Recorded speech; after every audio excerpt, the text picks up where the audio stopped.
Bringing people and communities together on seclosounds.org. Your listening station.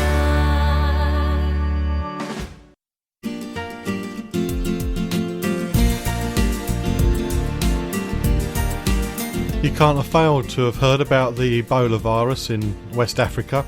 I'll find out who's looking after our interests when it comes to diseases overseas, and I'll speak to NaTHNaC. You find out what NaTHNaC means. And also Las Vegas and Nevada. Why should you visit there? All that's coming up on the Guinn Travel Show on seclosounds.org. Hello and welcome to the Guinn Travel Show on seclosounds.org. I've got two guests on this week's show. In a moment I'll be speaking to Dipti from NaTHNaC. What does NaTHNaC stand for and what does it do? You'll find out in a few moments. And later in the show I'll speak to Leanne, who represents the tourist boards for Las Vegas and Nevada. Okay, NaTHNaC, what does it stand for? Well, it stands for I'm going to have to get this right, the National Travel Health Network and Centre. They're an organisation who look at diseases worldwide to see how it affects the British traveller. And with the Ebola virus in the news at the moment, I wanted to find out more about the organisations that look out for us when it comes to travel and our own well-being. So earlier this week I spoke to Dipti from NaTHNaC, and she explained who they are and what they do, and here's the interview that we had. Dipti, what is the National Travel Health Network and Centre? National Travel Health Network and Centre, or NaTHNaC, is a public organisation which was created with the broad goal of protecting the health of British travellers. We're commissioned by Public Health England and hosted by University College London Hospital. And we provide support to both travellers and health professionals through a variety of routes. How long have you been going? So we were created by the Department of Health in 2002, and we're now, as I said, commissioned by Public Health England, but we've been continuing for over 10 years now. Okay. The Ebola outbreak is in the news a lot at the moment. Is this something that you monitor? So we do monitor it. We have a team of nurses and an analyst who scans every day for a variety of outbreaks occurring worldwide. They use a variety of internet sources to do this and other resources. And what we scan for is anything that's likely to have an impact on British travellers. And obviously the current Ebola situation is one that has got the potential to impact on British travellers. So we monitor what's going on a daily basis and work closely with, in this case, particularly one of our partners, Public Health England, to ensure that any advice that we're providing relating to the outbreak is evidence-based, practical and considered, and not alarmist. In this particular case, we've also been liaising quite frequently with the Foreign and Commonwealth Office, as they obviously put out travel advisories as well, and they'll base their health advice on what we will be saying. For travellers, this is for people going out. Our advice isn't for people coming back. That sits within the remit of Public Health England. Mm-hmm. So you're monitoring all these diseases around the world. How would a traveller find out about them? So what we generally do is our analysts scan for diseases in the morning, and we will update. We have something called an outbreak surveillance database on our website, and if you go into that, you can find out about what diseases are occurring worldwide. Now, we'll only report on the ones that we think will be of relevance to British travellers, and we have a lot of criteria for deciding what we'll report on. But the main thing we'll say to people is that if it's got an impact, we will usually produce something called a clinical update, which is, again, a whole section on our website is related to clinical updates. And that will give advice on what the implications might be for travellers going to particular parts of the world. We also disseminate this information through our social media platforms. So we've got a Twitter presence, so we try and make sure that any updates that we produce are disseminated through Twitter. But we also have a Facebook page as well, where we'll put articles of interest on there as well. Are health emergencies such as the Ebola outbreak a common occurrence? Does it happen regularly each year, or is it quite rare? Yeah, so it's not common. these sorts of emergencies are quite rare. We rely on the World Health Organization to alert us to these sorts of situations where perhaps there are more strengthened public health measures that need to be put in place. But in the last year, there have been a couple of things that have sort of caused WHO to sort of highlight that we need to be more vigilant around certain outbreaks overseas. Are there diseases that seem to be regularly occurring? From our perspective, there are things that we will also always be concerned about for British travellers. So, for example, sort of the things like malaria, dengue fever will always be of relevance to travellers going overseas. But of course, there will be other things like travellers' diarrhoea that we'll be concerned about, and non-infectious disease risks. So, in particular, road traffic accidents or travellers going out with pre-existing health problems which get worse when they go overseas. So, there's always things that we will be concerned about. But they don't tend to make the sort of alert the media in the same way. They don't have the same sort of interest. Okay. With diseases that people catch when they're away, it's generally, well, I'm not very medical, so I'll just assume that most of the problems come from insect bites. Is that true? Lots of different ways that diseases are spread. If you're talking about infectious diseases, insect bites is one of the things that you're concerned about. Obviously, food and water. Borne diseases, so diseases spread by drinking contaminated water or eating contaminated food, and then also sometimes close contact with individuals who may be carrying an infection. Back to the insect bites, what's the best way to prevent being bitten? So what we'd normally say is that there's various things that you can do to prevent being bitten. First of all, be aware of the risk, so know whether there is a risk where you're going of insect-borne diseases or particular insects. Try and avoid areas that are heavily infested. So particularly things like mosquitoes might like certain environments. Wear appropriate clothing. So we'd say wear loose-fitting clothing, long trousers, long sleeves. Obviously, that can be quite problematic if you're going to a tropical destination and you want to sort of, and it's quite hot. And then the other thing we'd say is use insect repellents. So particularly for mosquitoes, we would advise on something called DEET-based insect repellents. They're the most effective. They've been widely tested and in use for many, many years, and they're probably the best protection you'll have against certain types of insects, particularly mosquitoes. Each year, lots of people I get bitten a lot, and each year people offer me advice about what works for them. Are there any common, what meant to be preventions, which haven't been clinically tested that really don't work?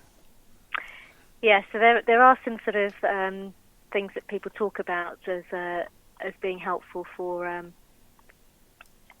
insect bites and that aren't evidence-based at all. We've got information on our website around those, but people talk about things like garlic, B12, bath oil, yeast extract, electric buzzers, vitamin B1 and tea tree oil. None of those work. Citronella oil-based repellents, some do work, but they don't work for very long periods, so you would constantly have to be reapplying them if you use them. So there are things that really aren't, the evidence isn't there in terms of their efficacy. Okay, I'll just spend the whole of my holiday sitting next to an air conditioning unit. I'll be fine. Yes, that's right. Yes. Gary Fitz here, every Monday, 10 o'clock. Coming up, we've got Eric and Ernie. Join me here on Seclo Sounds. In your smile. It's from 1975. Eric and Ernie were four... Gary, it's not Eric and Ernie, it's Earl and Ernie, the Cape Brothers, Union Man. Oh, I see. Gary Fitz here, every Monday, 10 o'clock. Earl and Ernie.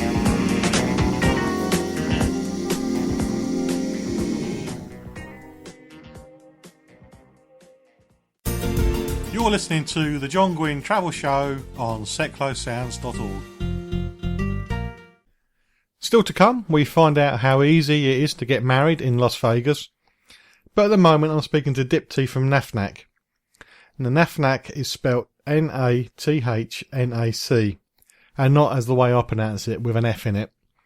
It's Jan Leeman was in the media talking about how presenters can't pronounce anything. I think she must have listened to all my shows, but hopefully I'm getting a little bit better. So speaking to Dipti, we're talking about what NaTHNaC does and who they are, and we're looking at how to prevent insect bites.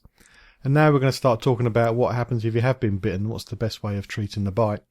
And then we're going to move on to more other travel health issues for a tourist. When you have been bitten, what's the best treatment for a bite? So it depends. I mean, most people will get bitten and they won't actually experience any major problems with them, with the bites. But obviously some people get sort of redness, itching, swelling. So what would you say if it's a minor bite? Wash the affected area with soap and water or keep it clean. You might find putting a cold compress or flannel or cloth cooled with cold water will help reduce the swelling. Trying not to scratch is really important because scratching might cause the bite to become infected.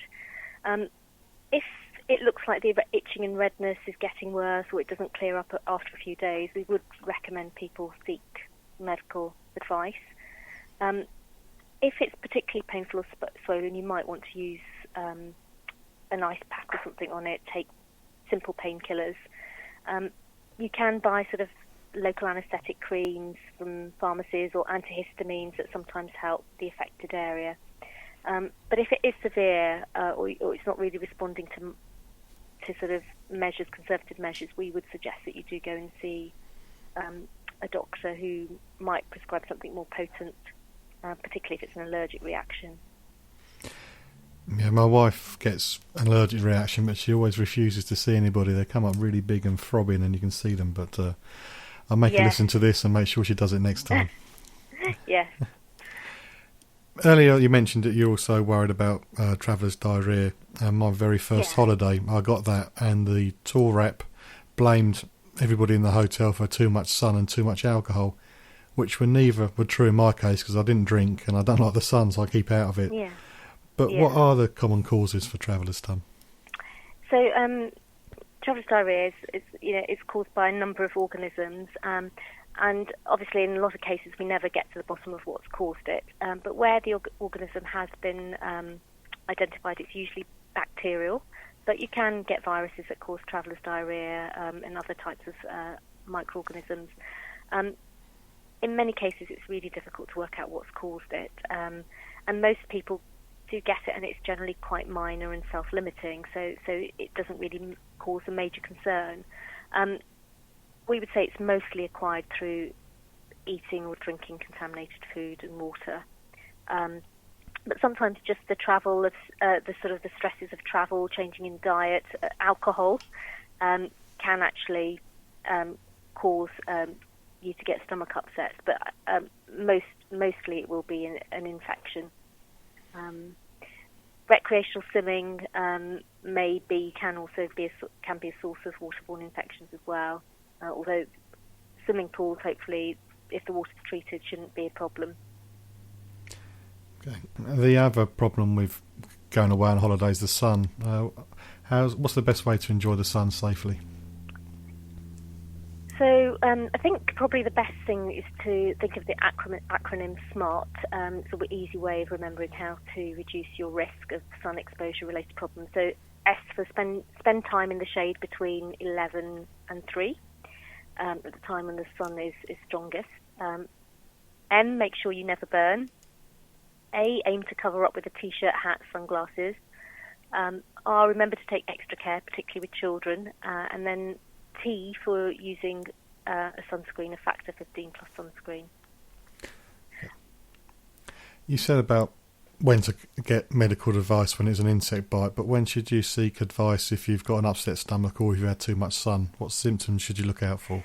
Yeah, I mean, I think a lot of it will sort of when to seek medical advice will depend on a number of factors, including where you've been, what diseases are present where you've travelled to, what your symptoms are, and how severe those symptoms are. I think if you've been to a tropical area where particularly diseases like malaria exist, I think you should seek urgent medical advice if you have any flu-like symptoms or even a high fever, bit of diarrhoea. I think that's the general rule we would say.